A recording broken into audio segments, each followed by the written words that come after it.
Before we get into the interview, I want to introduce you to a very exciting project we're working on. This is the Prometheus experiment. It's a study on lore and roleplay that will be included in Pandora's final paper on unconventional storytelling. We'd love if you take part in the chat by joining our Discord and opening a ticket. You'd get to watch some exclusive lore written for this experiment, share your thoughts and opinions, and get to be part of the final paper. This SMP will only last for 1 week and it starts in July, so join now to be involved. So a few weeks ago, we had the privilege of interviewing the wonderful Precious Jewel Amor, singer, songwriter, and producer of some of our favorite DreamSMP related songs. We hope you enjoyed the interview, and don't forget to subscribe. We're really close to 100 subscribers, so if you want to be part of the first 100, please click subscribe.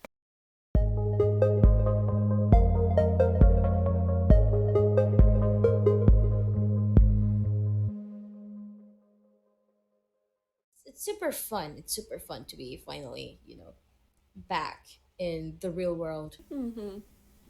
Yeah. Yep. Well, Relatable. so I know where I want to start is with false peace.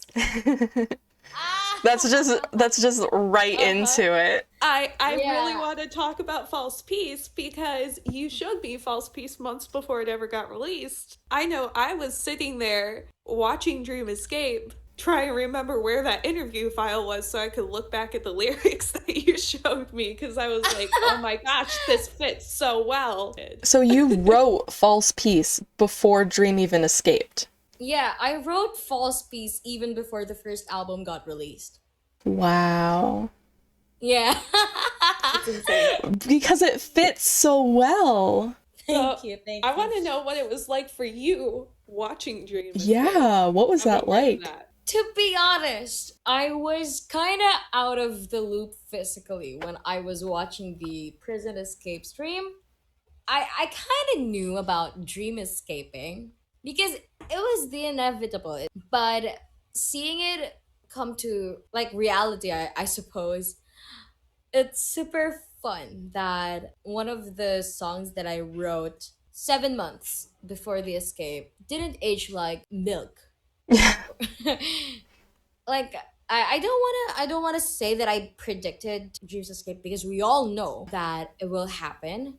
But seeing False Peace fit into what really happened was, I guess, achieving, and number two, pretty exciting for me as, I guess, a songwriter. Yeah, with good reason. Yeah. Like, man. I think it's really interesting that you wrote, like, do you really think I'm in here suffering? Do you really think I've won? All right, you've won.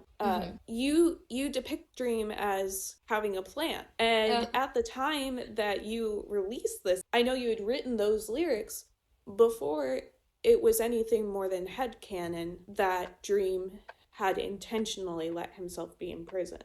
And since then, that's become canon. How'd you feel about that? Did you hear about that being canonized from the community, or did you watch the actual interaction from Dream and Puns to learn about that? I did watch Dream and Puns interacting after the escape. The plan with Puns kind of surprised me. At the time of the Dream prison escape, I was just finalizing the vocals and the production part. Like it gives the prison arc another quite spicy, I guess, flavor. him planning the whole prison arc with Puns. I know Dream's character about the great old puppeteer in the SMP, in which he knows everything and he plans everything like about himself. When I was writing that song, I just thought of, nah, Dream's gonna win at the end. I'm gonna ask you this several times today, PJ. Okay. Can you tell me about the structure of False Peace musically? You've talked before about how you are very intentional about the keys you choose, the samples you're using, all sorts of things.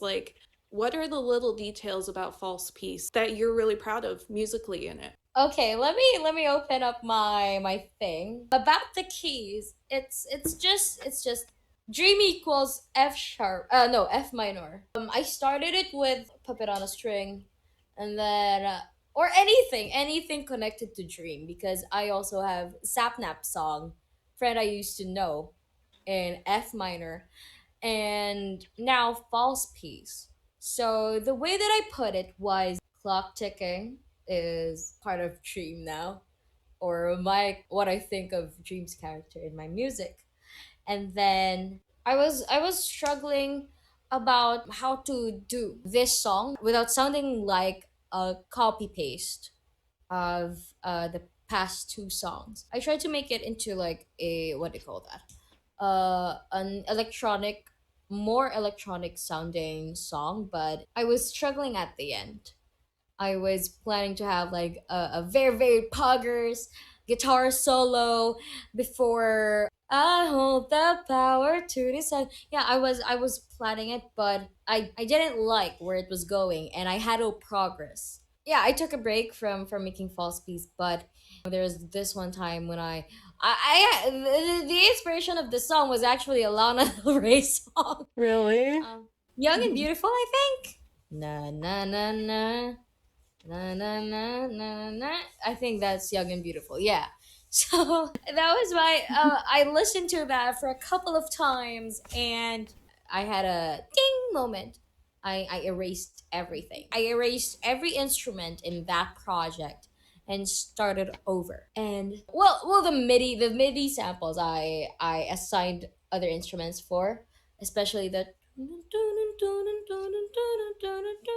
that was supposed to be like an echoey piano, but I just liked having an orchestral spin on false piece this time. I don't know why, but thank goodness it worked. It did. It works. Really, like, yeah, it's really grand, you know? Mhm. I was supposed to have like a gun cocking sample before the verse. Hearing guns is kind of touchy, especially right now. I'm not gonna dive into it, but I don't really want those things to be heard by, I guess, kids. So I deleted the gun sample. I have figured out the intro, and then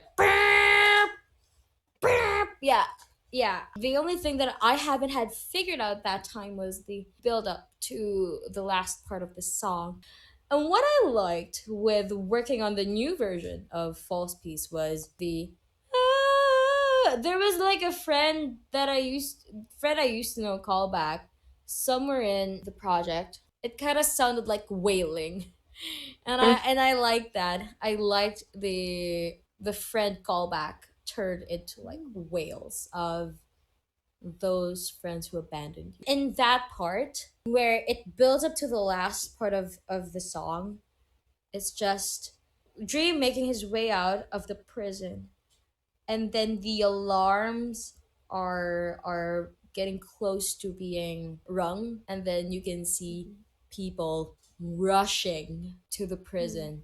I think everyone's wailing because everybody hates Dream Mhm. at that point. Fair enough. So yeah, Fair. yeah, I did like how the background vocals contribute to the song as well. I'm super detailed. Yeah. This may be a little bit of a big ask, so no pressure here. But by any chance, do you still have the old version of False Piece? I actually was checking if I do, because I think, wait, let me yeah, I do have. Let me open it on QuickTime and then share it to you Mhm. so that you can hear it. Okay, my stream I is have there. to watch. Okay. Yeah. How about Nebitri? Lava. They'll just catch up. Ah, okay, they did. So you see, there is the clock, and then the. Mhm. Yeah. Okay. I like how you shortened up the siren Yeah. in the final. Oh, yeah, that was the gun. Oh, yeah. So I was channeling a Billie Eilish vibe, I think, here. Yeah, I can hear that. Yeah.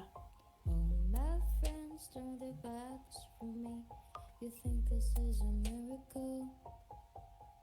Fly high for now, such a temporary victory. Deep inside my lair, I have given you false peace. Yeah, I love the ticking. Do you really think I'm in here suffering? Do you really think you've won? In the battle I have spared your life, so think of everything you owe me. All of these I love the timing of that, by the way. Aww. The pause there before the me is just, I love it. It's a temporary victory. Deep inside my lair, I have given you false peace. So yeah, look at that. I didn't. And then yeah. Oh. The alarms. Yeah. Yeah, so I struggled with that. I struggled with that because I was thinking of doing the alarm part before the last bit of the song. But I realized that I could do this in the outro, you know. Okay. Yeah, that fun was fact. really cool. Seeing the evolution of it. Yeah. So fun fact, it was supposed to be the last track of the second album. But since another track got added, like one track in the second album was supposed to be scrapped to be put somewhere else, but it got finished, and I didn't even know. I didn't even figure out how I did it. But yeah, so since Which since one? another song, Hey Tail was supposed to be scrapped because I didn't. I wasn't able to write Jack Manifold's verse in it. Right. Huh. Yeah, and I couldn't figure out how it ends too. My plan was, since Hey Tail was about to get scrapped from the second album, I was about to make a Nicki only EP. So it's got Nothing to Lose, Hidden in the Depths, Hey Tail, and then another one that I wrote about Nicki being in the bare SMP. But Hey Tail got finished. So I had to abandon the plan of making False Peace being the last one because I was respecting the distance of the two Alives. Alive 1 was 4 tracks after, and Alive 2 was 4 tracks before the end. Yeah. Yeah, I wanted to make that even. Like if Hey Tail and Never Meant to Be weren't in the album, you could actually play the two albums in loop. In loop. Just like the Blackstone was. Start from Puppet on a String and end in False Peace, and then come back in full circle come back full circle with a ticking thing. That was my initial plan. Oh. Yeah. I see. But Well, Never Meant to Be know. was kind of like, graduation song. Here's to. Well, we couldn't blame the content creators because DreamSMP lasted like how many months? No, how many years? And then they will Like two. eventually venture off. So the moment after Dream Escaped is like, it gives off some Curtain Call vibes. Like after that, the calm. I call Never Meant to Be the calm after the storm. You know what I'm saying? Well, I know for a fact that there are some people who are very glad that you kept that one in. So that Never Meant to Be. Yeah.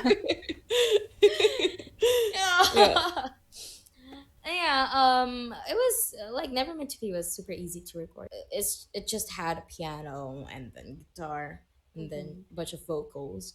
And oh, by the way, I have 6 out of 13 tracks redone from scratch in a span of like 1.5 months.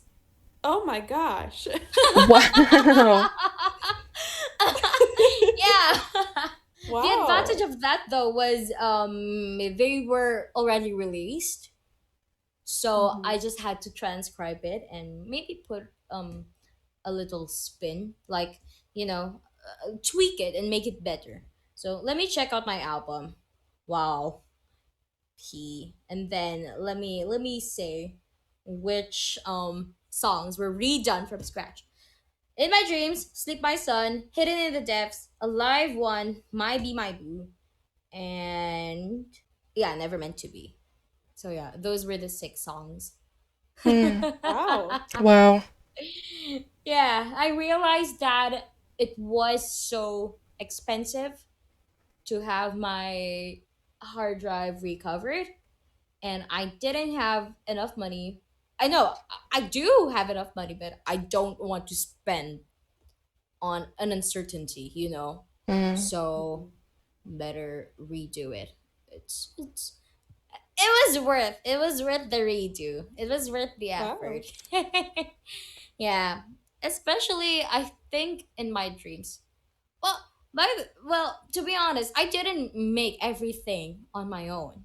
I had Butterscotch Bread do the ukulele tracks, Sleep My Son, and I think that was My Be My Boo.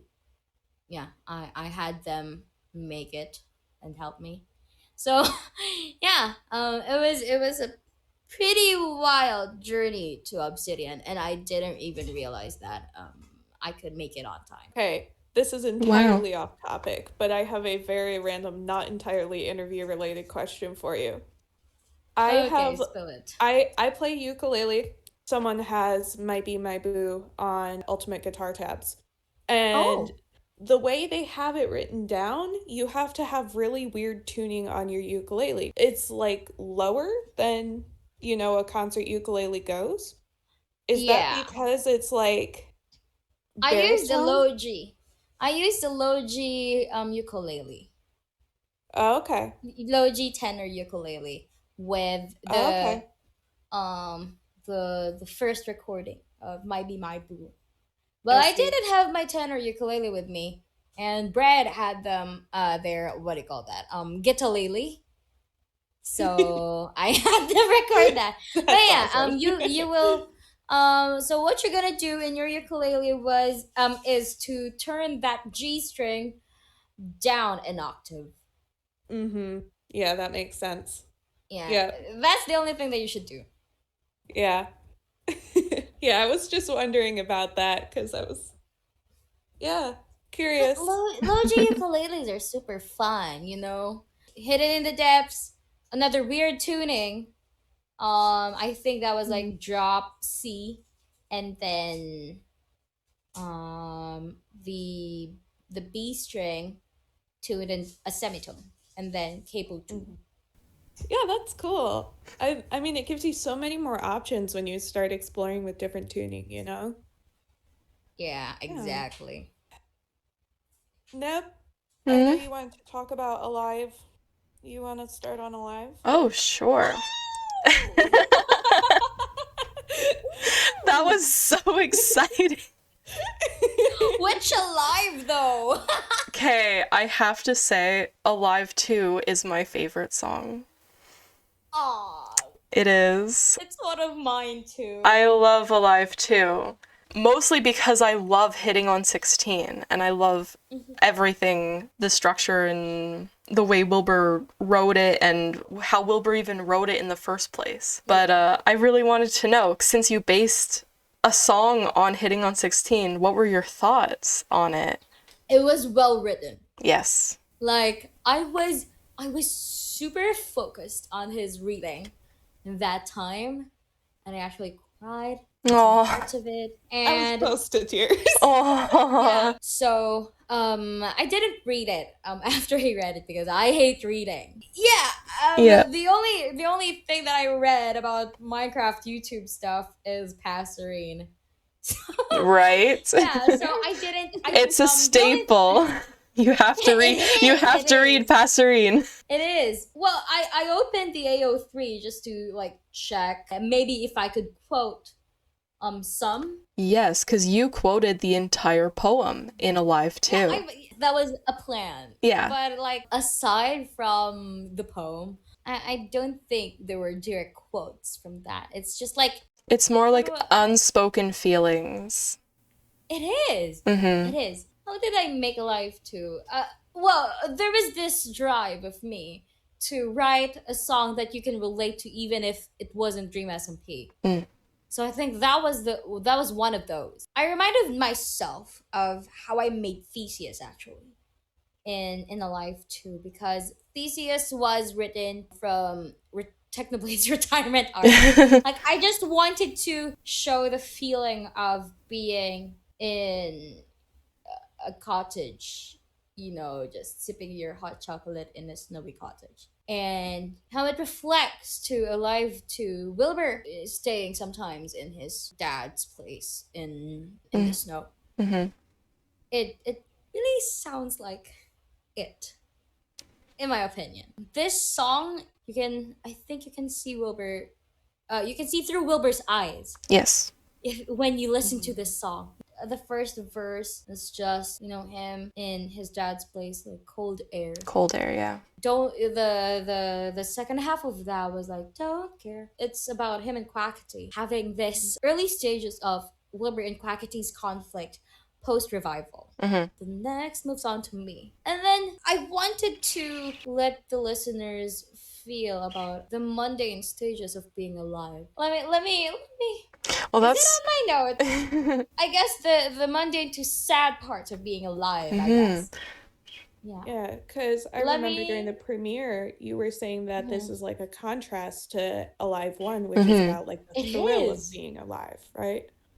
Yeah. I saw a Tumblr screenshot about Wilbur.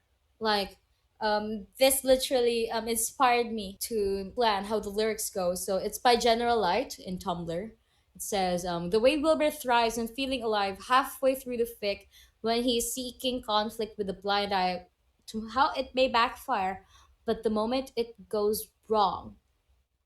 As soon as his ally and friend is lost to a plan he designed, Wilbur realizes with an explosion that feeling alive isn't just bliss and euphoria. Feeling alive is painful loss, hurt, and guilt. So that was like my driving, like that was my driving point to writing the song. And the poem is given, but the first half is just he's savoring the moments of being alive, the senses coming back, his ability to feel the rain. Yeah. Nah, the feel the rain, yeah, but feel the environment where he moves, the waves crashing, the winter wind blowing in and out, breathing, the sound of my heart beating. It's just he feels his heart beating again. But in the second part was I feel the flames blazing around me exploding. It's literally a call to the fic. My memories flashing because romantic. Yep. And that big explosion. Yeah. Wait, so the I feel the flames blazing around me exploding, that's about the pressure plate incident. Yeah. That's not about It Remember? is. Yeah, It it's is. the pressure But, plate. memories, But memories, yeah. Yeah, the memories was about Remember, but my memories was supposed to be my previous life, but it didn't sound good, so I changed it to my memories. Instead of beating in the second chorus, it's the sound of my heart racing. You see a friend being blown up, and then Yep. yeah. So that's what's happening. Go on, another aspect of this song that I liked is the heartbeat, which serves as an accompaniment to the rhythm provided by the piano. The piano is just like a single B note. If you know, it's a Dodie song, "Secret for the Mad." It has like the B note in it, and then I was actually inspired by that in this song. So dun dun dun dun. It also follows the ticking time the 120 beats per minute. I like how it races. It beats after the chorus. The first chorus, the sound of my heart beating, it just beats. And then after the chorus two, it speeds up, it got intense, and then it answers to the lyrics of the song. And that's actually one of the details that I liked about making the song, especially like even if in the first recording, because in a live to Spotify version I added strings because I felt that it was empty. I was actually tempted to add the strings even in the first recording, even in like the YouTube release of Alive too, but I am so like keen to preserving this moment of silence, like the element of silence in that song, because I wanted the listener to feel their own heartbeat as well. The element of silence in Alive 2 gives the listener a moment to appreciate everything moving around them, if that makes sense. So aside from Alive 2 being a Wilbur song, it also serves as an existential reflective song for the listener regardless of who they stand. I love the entirety of that Very, sentence. very well put. But actually, that makes me think of 433. Do you know that song? The John Cage thing. Yeah, that's what it makes me think of. The first time that because I export works in progress just for me to listen to it outside. The first time that I was listening to this, I was in Dubai Expo all by myself, and when I listen to it while walking, I feel everything in slow motion. And I wanted the listener to feel also that. This is gonna change how I listen to Alive too. It really is. Yeah, it's a reflective song for me. And it's also That's 6 really minutes. cool. It's like 360 seconds in length. Is it the longest track? It is. I didn't actually plan it on it to be like, that long, but when I saw the opportunity that it will reach 6 minutes, I tried to make sure that it will land just 6 minutes flat, because I don't know. You could interpret that by yourself, but I just wanted it to land 6 minutes. Because it's cool. Yeah. Don't need a reason besides that. But but if you see, like, it's, oh my god, 360 seconds long. It's like, oh my god, circle, oh my gosh. I allow every listener to make theories and stretch it out. It will amuse me. And I wouldn't even know about that, It's like you in English class trying to interpret a poem, but the poet themselves just said, yeah, this sounds good. You don't need to stretch it out like that. Yep. So I'm curious about the poem itself being included in here. You credit Wilbur for the poem. Did you feel the need to like reach out to Wilbur at all and be like, can I use this in a song? I actually did ask. Like, I emailed Wilbur about it, like his business email. He didn't reach back to me. I tried donating to him like 2 times. He doesn't read donations. Yeah. I wrote to his Reddit, and they thought that I was gonna resell or like redistribute Hitting on 16 or like the poem as my own. But I explained it. No, I'm just gonna include it in a song. What would his thoughts be like? But that was actually my dilemma in releasing Alive 2 in Spotify, because I didn't release All Hail the King because of that. Actually, the All Hail the King was just because the choir was actually like, most of them were minors, and I couldn't bug their parents to sign a waiver about it. Right. Fair. Like, imagine the minor members of the choir asking their parents to sign a waiver that would eventually dox them. Safety. Yeah, user safety for All Hail the King. But this one, I think I could explain that Wilbur made Hitting on 16 for fans. And there would be a leeway for fan content to use anything that is in that. That's actually like my dilemma, and if I would receive a cease and desist, well, I would take it down. but right now, I just interpret it as, Hitting on 16 is something made for fans.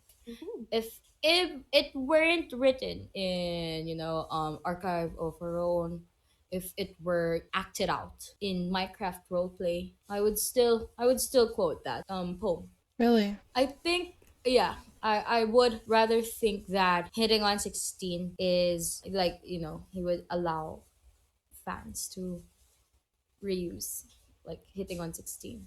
It's good to know that Wilbur's just impossible to contact. Yeah. It makes me feel better about us not succeeding. We've also tried to reach out to him multiple times, and he's just, good to know. He's busy being lamp with sock. Okay? Oh my goodness.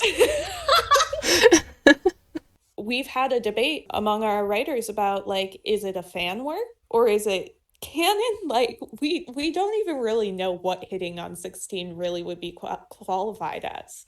We've kind of settled on it's its own category, we guess. Yeah. I think we settled on it's canon to Wilbur's character because he said so. It is. Yeah. It is. And it's also canon to Tubbo and Ranboo, who acknowledged Ranboo's explosion. Yes. What are your opinions? Do we know all three of Ranboo's canon deaths? Oh no. Okay, first one was in the prison where he was it was referenced by the DreamXT video on YouTube. I believe that would be his first canon death, with the TNT and stuff. The TNT explosion. But he was on Ender Walk, so he didn't know. The second one was Hitting on 16. The third one was Prison Break. That's interesting. I haven't heard that before. I did it. I heard that that theory that Ranboo lost the canon life in the explosion that locked Tommy in the prison. That's very angsty. If it's not that, it would be like his Enderwalk visit to Dream. No. I disagree. Nebitri is just sitting here in dread because she knows this. This is something I agree with you, though. I think his first canon death was Clarencio. Who the frick is Clarencio? From when Ranboo was first there and Tommy ran around invisible in L'Manberg and murdered Ranboo with a llama spitting at him? No! That was banter. That was freaking banter. No, but they were in character, okay? They were in character, but Ranboo's not supposed to die. And it was on the wiki right after it happened. It's possible. It genuinely has never been. Yeah, Ranboo's never said it's not canon. Why are you like this? That's what I said too. I firmly believe that Ranboo's first death was at the hands of Clarencio the llama. Argumentably, Ranboo dropped in that moment two different colors of blood and his eyes. So I hate you guys. It was important character development. Yeah. And that's the criteria for a canon death. I hate this. Yeah. Why do we even discuss about Ranboo's first canon death? This is insane. So, when we did our first interview, I told you that my whole theory about, yes, sir, and the importance of honorifics in the DreamSMP was entirely something I realized because of Close of the Emperor. And so, I don't know if you remember exactly what I told you about, that theory of mine and how yes, sir is really symbolic for Quackity. When the L'Manberg elections happen and Schlatt first becomes president, Quackity's all the time yes, sir, yes, sir. He's all excited, and it's this super excited, exclamation of, we're winning. But as time goes on, it starts to become, yes, sir. Okay, Schlatt, you're in charge. And there's that very clear descent from enthusiasm to deference. And then we actually saw it come back. And I don't know if it was intentional or not, but either way, it did come back in the prison when Quackity is like threatening Dream. There's a point where Dream responds to Quackity with "Yes, sir." I didn't get that detail. Oh yeah, hold on. I can pull it up because it's such a cool moment. Tables have turned. But the thing about it is that "Yes, sir" moment, it's very symbolic to Quackity's character and Quackity's character development, because he's going from the one listening to someone else to the one being listened to. He's, in a sense, becoming Schlatt. And so, Boss of You reference that, like, "Yes, sir" thing again. Yes. It seems to me, between the song where the entire, like, background vocals are just "Yes, sir, yes, sir, yes, sir, yes, sir," and the song that has another reference to it, both of Quackity's, that's also something you've noticed. Like, what are your thoughts on that? Well, the first two verses of Boss of You are just a callback to Clothes. I don't know if you could notice that, but I made it seem that it is a callback to like show that Quackity's not in that state anymore. That he is better on his own. He is better now. So yeah, those two first verses were like just callbacks. Aside from used to chant "Yes, sir," the devil thing was also a callback to Clothes, because I dealt with the devil and I should have known. Used to sell my soul, but the devil gave it back. That. So yeah, it's actually a callback to Clothes. And I Did Run Away actually was another callback to Clothes in the last part of the song. Running away from this town, that. So, but the runaway in the Boss of You was not running away from Manberg. It was running away from everything and searching his soul and eventually founding Las Nevadas. Fun fact, I also wrote Boss of You before the first album's release. Oh, wow. Oh. Yeah. Wow. Yeah, I didn't expect it to be that early. Yeah, but I didn't finish it until later that year when I added a verse after the first chorus, which is about his breakup with the fiancés. It's not a breakup, it's just a fight. They're fine. Everything's fine.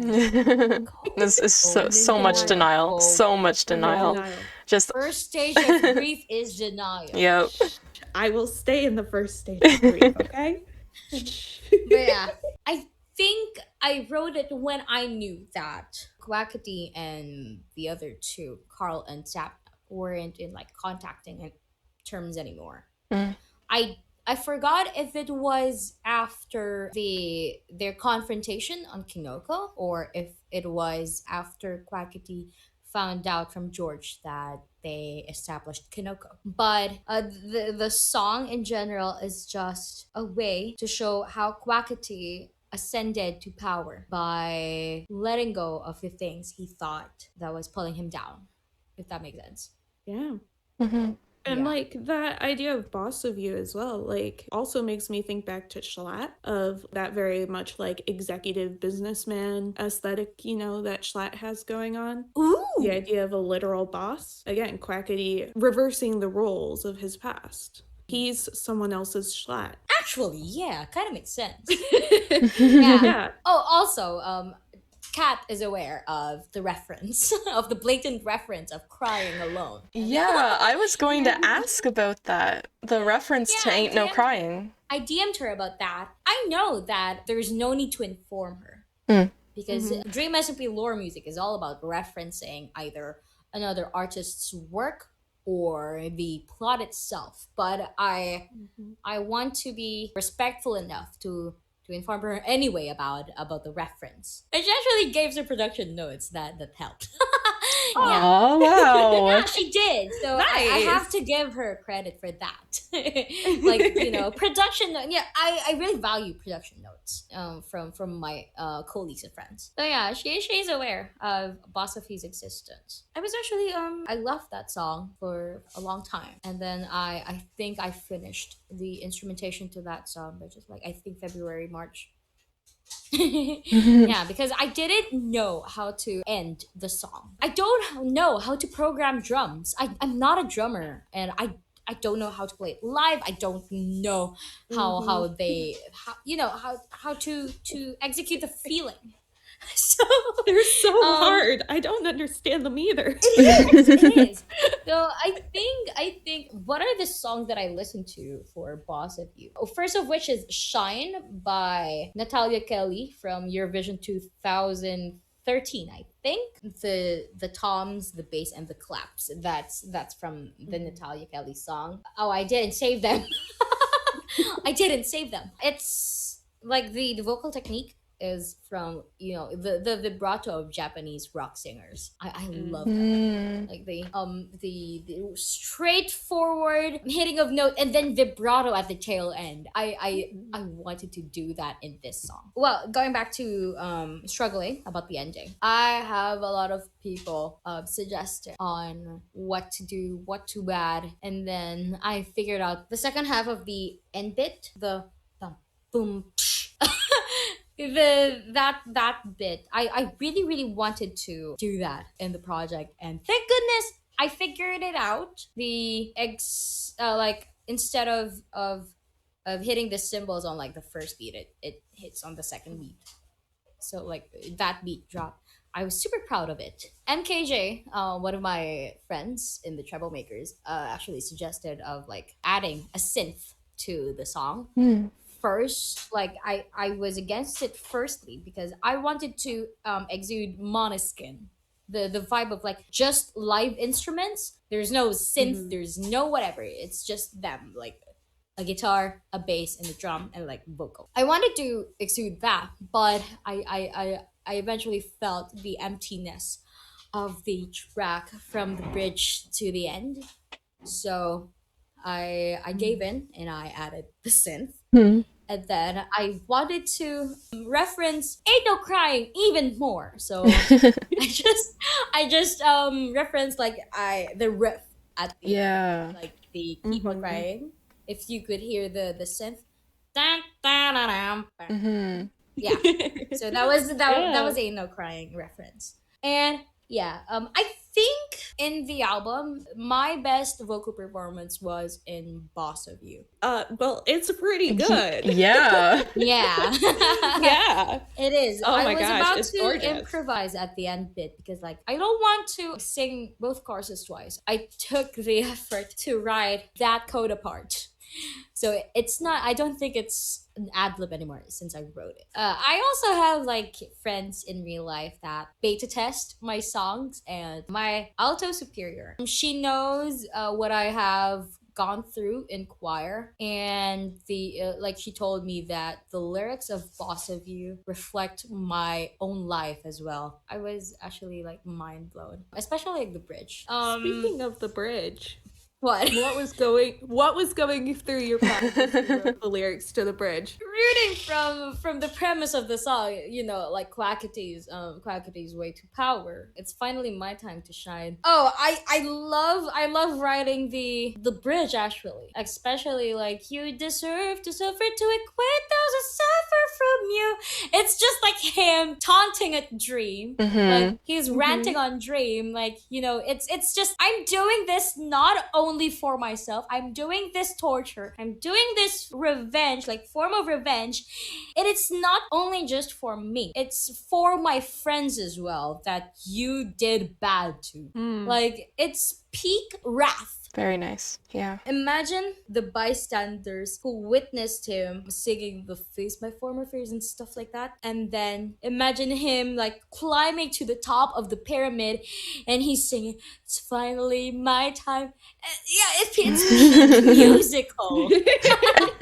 I love how I can hear the excitement in your voice when you're talking It's about just this. it's Great. just a musical moment for Quackity at that point. I think AJ knows this, but whenever I write my songs, I try to put myself in the character's shoes and play a character with my voice, with the genre of music that I'm singing or producing. And regards to that, it's just, Boss of You is a whole song of empowerment and badassery. Yep, for sure. It is. is. It is. It is. And I'm so glad that it turned out to be that way. Like Yes. it turned out that it turned out sounding like that, and I'm super proud of how it ended. I'm proud of the process as well. You see that high A. Yeah. Yeah, I really like the coda part. It was Yeah. really good. Yeah, I am. That's one of the songs that I look forward to singing live, just because I think it's a super fun song to sing. Yes. Yeah, especially. Thank you for can- sending me the chords, by the way. Yeah. I have been singing that a lot. Those vocals, you killed it. They're amazing. They're so good. They're so good. One of the Bossy things is that my I favorite also track. one of the things that I really appreciate about the second album was its diversity of genres. It may seem disconnected, like, you know, song to song wise, unlike the first album, but I had an opportunity to like try certain genres that I have never tried producing before, and I love that. Yeah, they all really fit the concept of like the setting and characters that they're connected to. Boss of You is like, it just exudes Las Nevadas energy. Like, Yes. those guitars, like, yeah.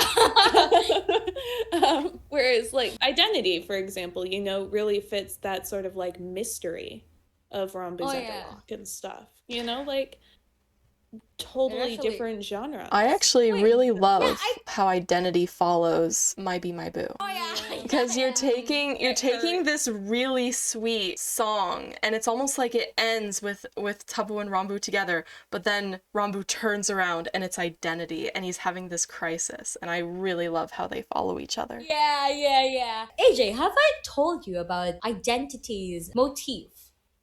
No. That We've it's never talked Enderman. about it. It's literally Enderman. E-D-E-A. So Enderman has 8. What? Really?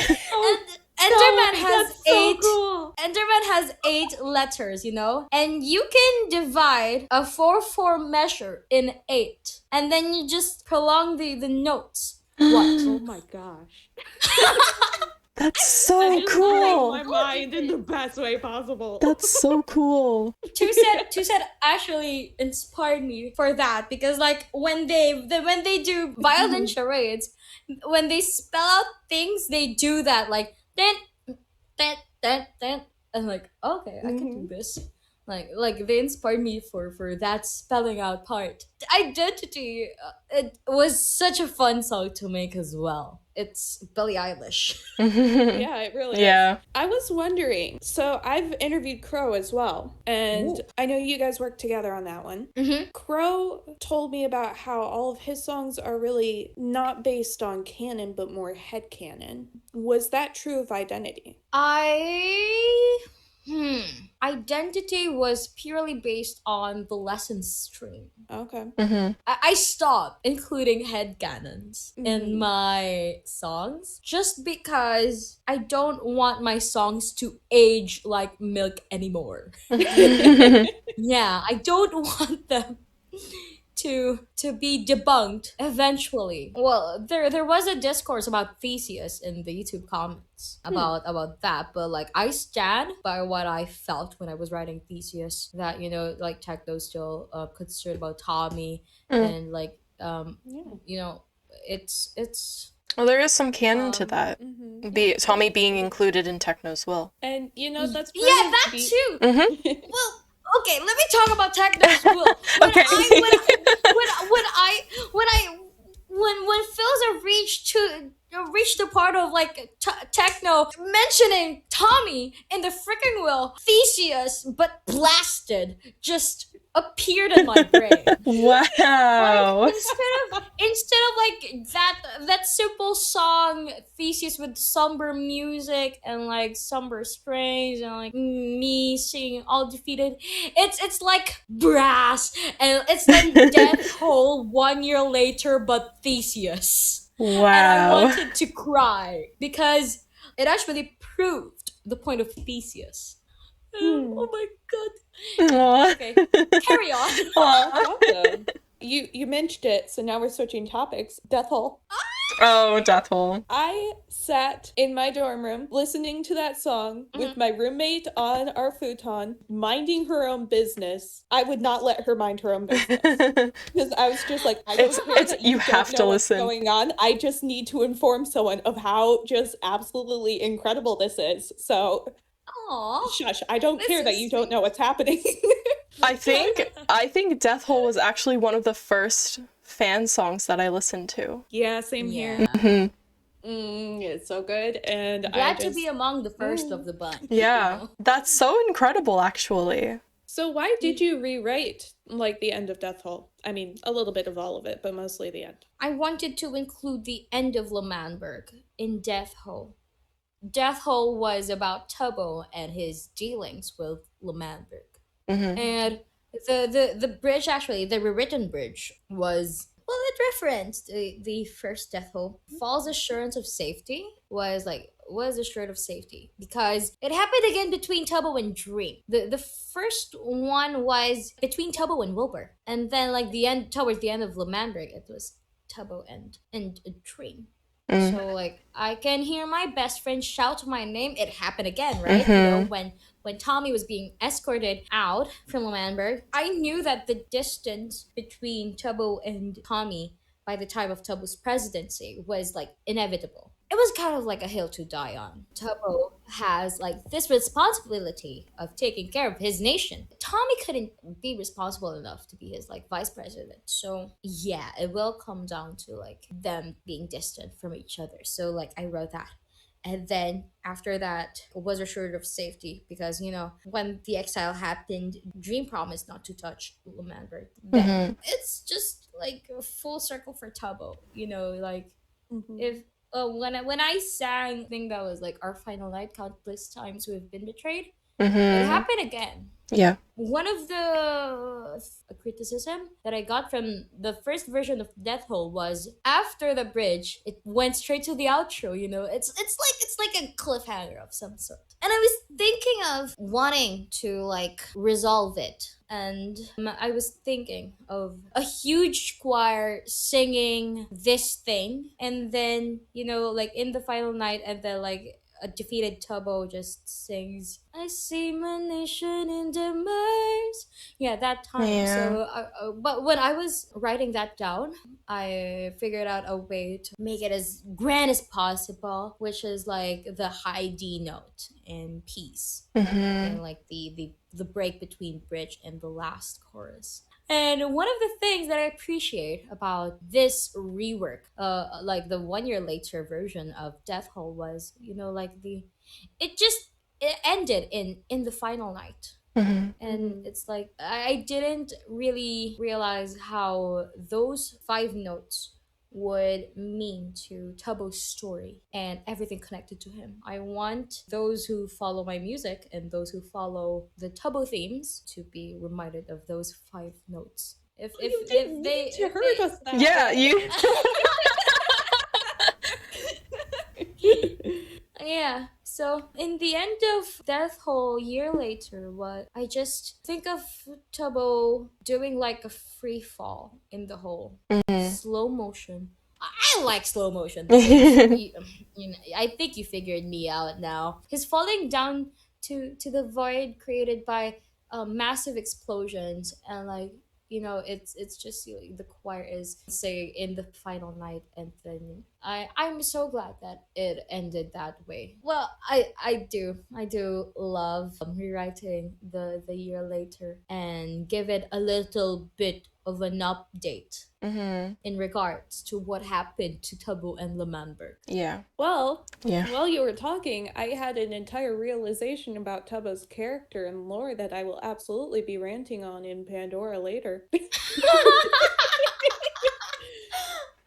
welcome. Death Hole's the other song you've written that has directly made me realize things about lore. Because, yeah, Tubbo seems to die in holes by people he cares about and trusts. Yes. And Yes. being betrayed. Yes. Yep. And yeah, I'm surprised the kid doesn't have major claustrophobia at this point. Yeah, that's literally the premise of the original Death Hole, you know.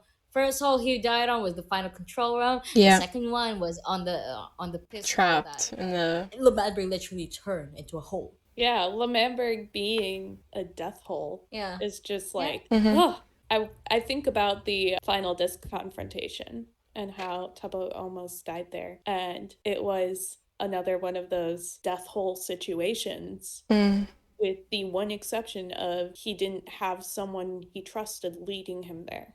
Tommy was with him, but not leading him, you know? Yeah. That was the only thing that wasn't there. So he got close to death, but didn't die. And it almost feels like it lines up too well, you know? Like, it just feels like some sort of like fate or destiny, you know? That like he's just tied to these elements of a certain kind of death. Yes. You know? It's super... It's interesting. It's super very interesting, the interesting. parallels. Nebitri is our resident Tubbo expert, so I'm just absorbing everything that you were talking about. But yes, I really felt the 1 year later, the bridge, and it's just, all of the similarities and parallels to Lemandre being destroyed, encased in an obsidian sky, or enclosed in it. What is it? It is enclosed. Enclosed. Oh, I love the lyrics. Did you watch the final destruction of Lemandre live, or I did you watch it after? Okay. I did. How did you feel when you saw the Obsidian grid? Well, I kind of knew that the Doomsday Trio was going to one-up them. And after I watched it, I realized that, you know, like, Tubbo in his stream was literally speechless. Yes. That was the time that he realized that his nation was beyond repair, and he couldn't do anything at all. You could fight back, but there's no point. And while I was lingering in that feeling of Tubbo's character, that was the moment when I, like, cried. I guess. Aww. I guess. Aww. Yeah, there's... Tommy still has this drive to, like, save his country, but, like, Tubbo is... Well, Tommy will forever be that character that goes, we can get it back, we can save it. And Tubbo is always the one who stands there in denial. Yeah, he's pretty much pessimistic, but also Tubbo's realistic. just the king of denial. Seeing Tubbo just speechless and stationary in that Doomsday stream, it's... oh my god, it's just super heartbreaking to see someone realize that there is no point in fighting for something that you loved anymore. Yeah, like, just to be a witness of it. And I realized that some of my songs fit into real life. Even if it's hard lore, it fits real life. Because, like, one time I was in a Thanksgiving rally because my bet lost, my presidential bet lost for the in the election. She was lifting us up, like, you know, boosting our morale last night, and like I suddenly, our final night just played in my brain. So that was the funnies. Another one was like, Do It Again, and it's which is because... also such a good song. Yeah, thank you. Which is like, I'm tired being kind, please. And that's just the mood. I am starting to appreciate the lore songs more than ever. Yeah. Just because I am currently seeing a bit of parallel. So that's it. I got off on a tangent. Well, good, because that's the kind of thing that's going to end up quoted in her paper. Yes. You know? The parallel, like how the DreamSMP is impacting people and making them think about the real world, that's huge. That's why this is more than just a story. Yep. So, yeah, totally. That's a really interesting story to hear. Back to DreamSMP. Oh, because you mentioned Do It Again, and I saw the controversy where people were connecting it to techno, and you were like, you were like, no, wrong. I didn't know about this, but what? No. So, what did you think about that? I am so much amused about the discourse on track 11. Yeah. That I had to make a separate community post about it. But yeah, I love it when people try to interpret things out of my songs. Like, Do It Again is such a vague song. Okay, I have to say this. Like, I have to reveal this. It is about Puffy. But with the standalone video of this, I'm working with someone else, so I had to explain the premise of the song to them. So Why techno though? I think I'm gonna explain it later. But this is the thing that I told the animator about the song. So okay.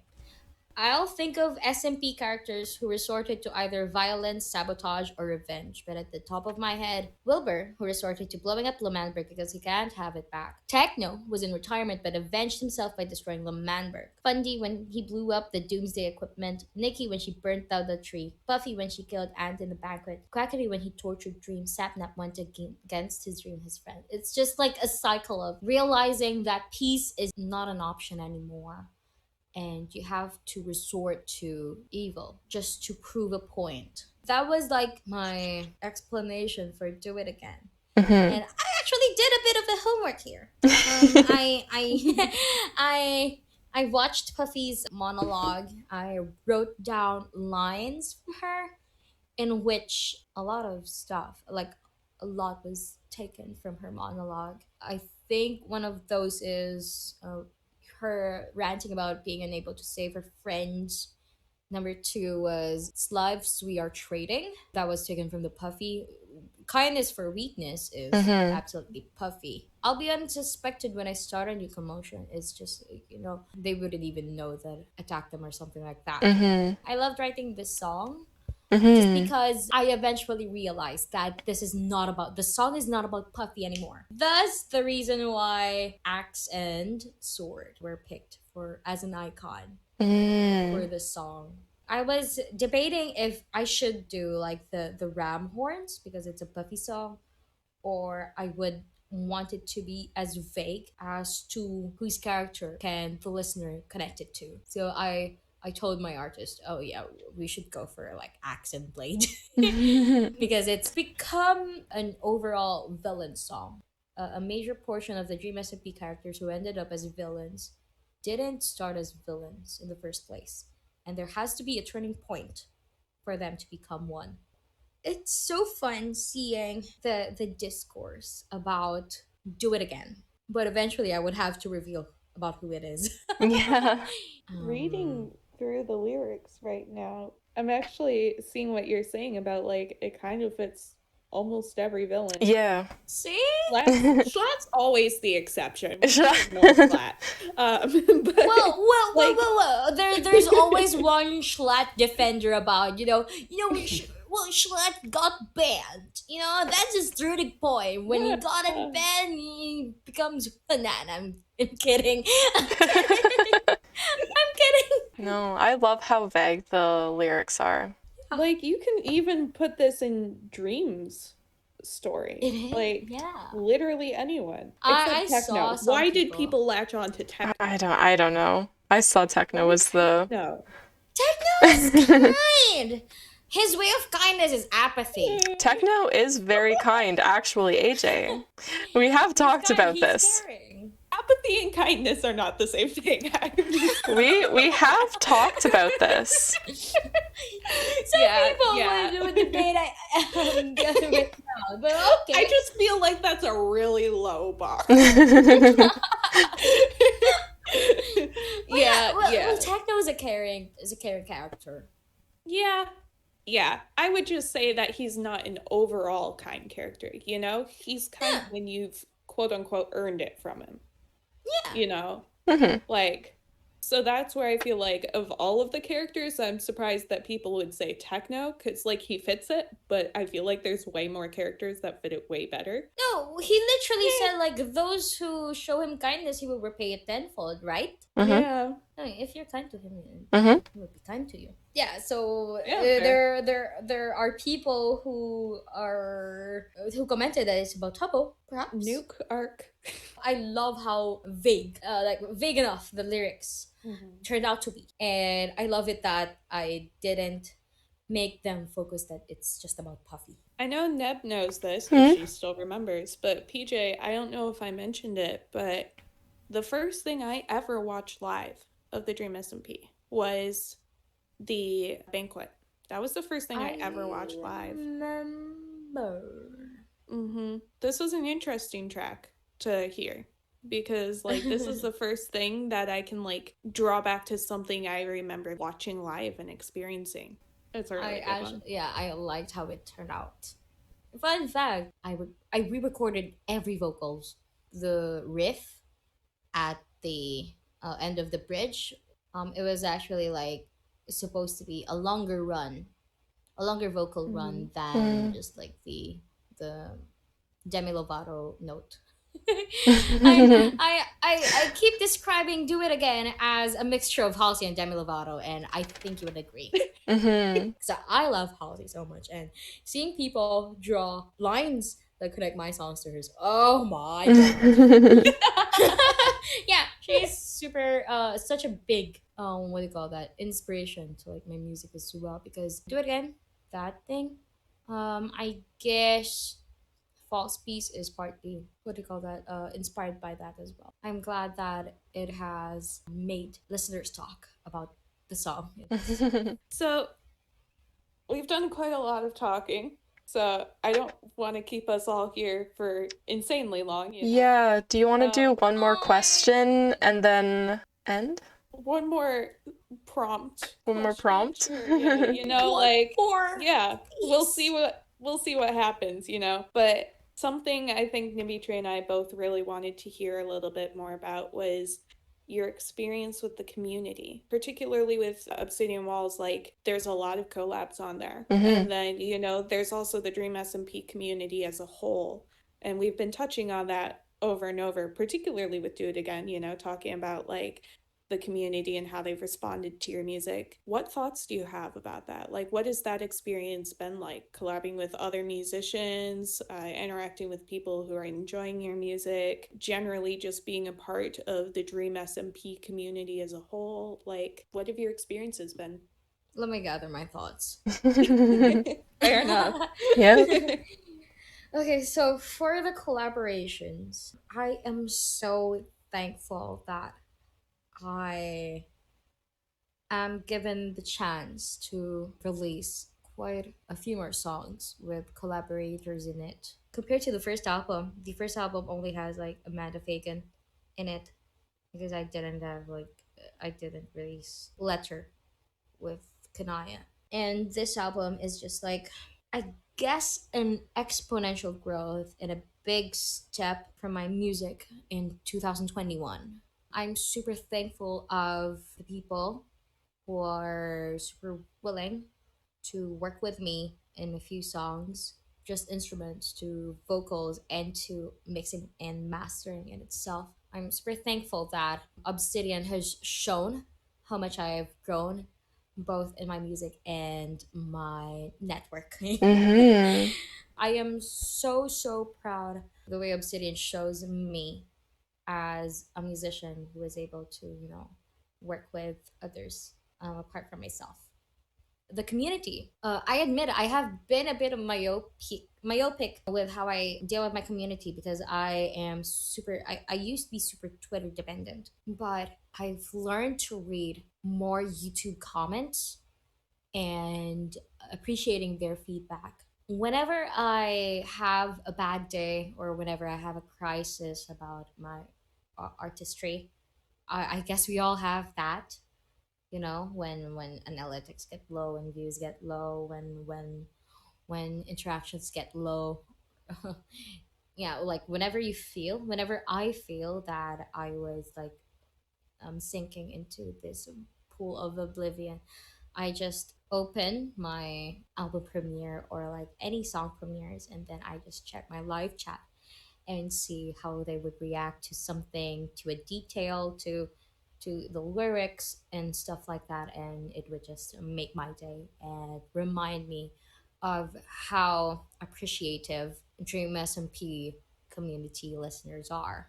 Apart from that, I also got to know people outside the internet who likes Minecraft and I guess listen to my songs as well. Let me share about the time that I got to talk to my mother's school in the third graders class about my music and how the process was, and seeing these kids. My mom, who is like one of my biggest fans, to be honest. Like, I'm gonna be honest. Like, if you have a good mom, she will be your like big fan. Whenever her students have a fit, but she works with, I guess, exceptional learners. I think that's how you call it right now, like neurodivergent kids. I should say. So she works with them, and then one of the ways that she comforts them was to play my songs on her iPad, and that has got to be the sweetest thing I've ever heard, especially from a person I know in real life.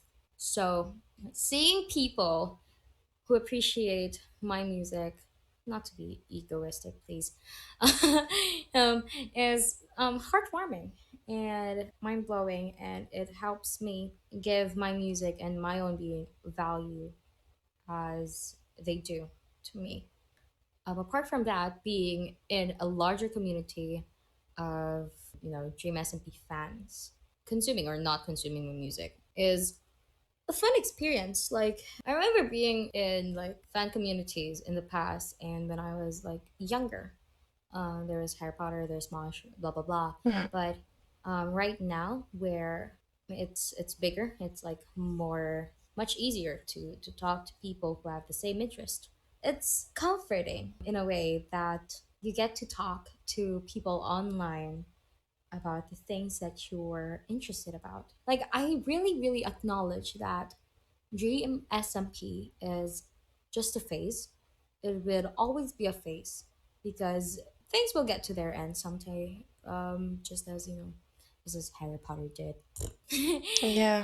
I value it. I treasure it as a fun time for me, and I hope other members of community will get to treasure that as well as a fun time for them. Oh, I've been in such a wonderful community online who became my friends, who comforted me when those I know in real life cannot. And times may change, but being in such a great and talented community such as the Dream SMP community is, I guess, a moment to cherish. I am so grateful to be able to produce my own music that is inspired. I am so grateful as well to the Dream SMP and its community to inspire me to produce this type of music that can let the listeners feel feelings of joy, I guess, sadness, and comfort. That's beautiful. DJ. And It seems like I'm saying goodbye, but this isn't goodbye. No, It's no, just for sure. It's just a moment of awareness that all good things come to an end. You're absolutely It correct. must end. It must end. It is a phase. Like, people will fall in and out of it. But I believe that it is a community that everyone will look back on and remember the good times. Yeah, I feel Exactly. like, the 10-year anniversary of the DreamSMP is gonna come around and we'll all, become active on our Discords again and be like, oh, remember this? Remember this? Oh my Yeah, it'll be so sentimental. Oh, yeah. Yeah, It already right. is getting sentimental. Yeah. Like, people are already looking back on like 2020 and being like, oh, like remember the beginnings of L'Manberg. Like, oh. Oh my gosh, remember George screaming as he falls into a bastion the first time we ever streamed? Yeah.